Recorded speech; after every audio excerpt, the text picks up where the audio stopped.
नमस्कार। विश्व राजनीतिर व्याकरण बदली जाइछि।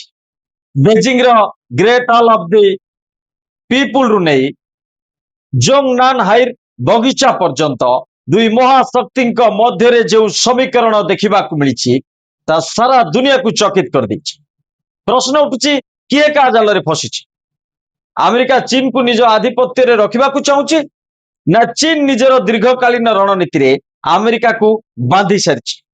जातीय गणमाध्यम एवं ग्लोबल थिंक टैंक गुड़िकर विश्लेषण कौची बैठक रु चीन एक बड़ वार्ता देछि। चीन देखाई देछि जे आगामी दशंधि गुड़िकर मध्य से एक सुपर पावर भाव स्थिर रहिबा को प्रयास करछि। तबे चीन केबे मध्य सुपर पावर हेबा पई कोनोसी तरबरिया स्थिति रे नथिबा कथा बाहर को देखाउथिले भी भीतरे भीतरे से निजर आधिपत्य विस्तार कर चलछि। एही बैठक रे सी जिनपिंग अंतर्जातीय संपर्कर सबुठारु चर्चित शब्द थ्यूसीडाइड्स ट्रैप रो उल्लेख करछन। जेतेबेले एक स्थापित महाशक्ति और एक उदयमान महाशक्ति मध्य रे युद्धर स्थिति सृष्टि हुए ताकू थ्यूसीडाइड्स ट्रैप कुआ जाय। किंतु जिनपिंग बहुत चतुरतार सह ट्रम्प को बुझाइछंती जे चीन अमेरिका सह संघर्ष चाहे नाही वरं स्ट्रैटेजिक स्टेबिलिटी बा रणनीतिक स्थिरता चाहे। 2017 रे ट्रम्प जेतेबेले चीन आसीथिले जिनपिंग ताकू जो भव्य स्वागत करथिले ट्रम्प को द्वितीय पाली रे मध्य से समान सम्मान और स्थिरता देखाइबा को चेष्टा करछन। वर्तमान आसंतु जानिबा असल खेल कौन।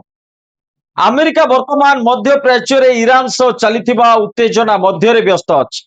हरमुज प्रणाली उपरे चाप कारणरू ग्लोबल इकोनॉमी प्रभावित होउछि। विश्लेषक माने कहउछंती अमेरिका मध्य चाहूची चीन ईरान उपरे निजर प्रभाव पकाई शांति प्रक्रिया रे सहयोग कर।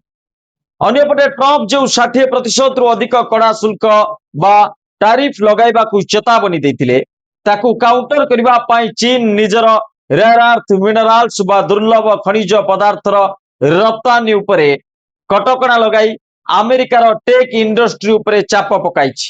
अर्थात यह एक प्रकार आर्थिक चेस खेल परि पलटिछि। ताइवान प्रसंग रे चीन से समान कड़ा अभिमुख्य ग्रहण करिछि। जिनपिंग स्पष्ट करिसंती जे ताइवान चीन रो रेड लाइन एवं अमेरिका एथिरे हस्तक्षेप न कर। यह को देखिले मने हुए ट्रम्प निजर व्यवसायिक डील ट्रांजैक्शनल पॉलिटिक्स शैली रे चीन सह बार्गेनिंग करबा को चेष्टा करछंती। किंतु चीन ताकू निजर दीर्घकालीन कूटनैतिक चक्र व्यूहरे बांधिबा को रणनीति प्रस्तुत करछि। यह सत्वे दुई नेतांक मध्य कथबार्तार सकारात्मक दिग मध्य देखा मिली एवं आगामी दिन में जिनपिंग को व्हाइट हाउस आसवा को निमंत्रण मध्य देइछंती ट्रम्प। यही महाबैठक केवल वाणिज्य भितर सीमित नहीं। आर्टिफिशियल इंटेलिजेंस बा एआई एवं सेमीकंडक्टर चिप्स को नहीं चली टेक्नोलॉजिकल कोल्ड वार भितर एक टैक्टिकल स्टेबिलाइजेशन बा सामयिक स्थिरता आनिबा को चेष्टा करा जाउछि। ट्रम्प को सह अमेरिकार बड़ बड़ बिजनेस लीडर मानक उपस्थिति दर्शाउछि जे चीन बाजार बिना विश्व अर्थनीतिर गति मंथर होई जिवो। तबे दर्शक बंधु संक्षेप रे कहबा को गले चीन निजर आर्थिक मंदावस्था एवं अमेरिकार कटकणा सत्वे सहजे मुंड नुआइबा को प्रस्तुत नुहे।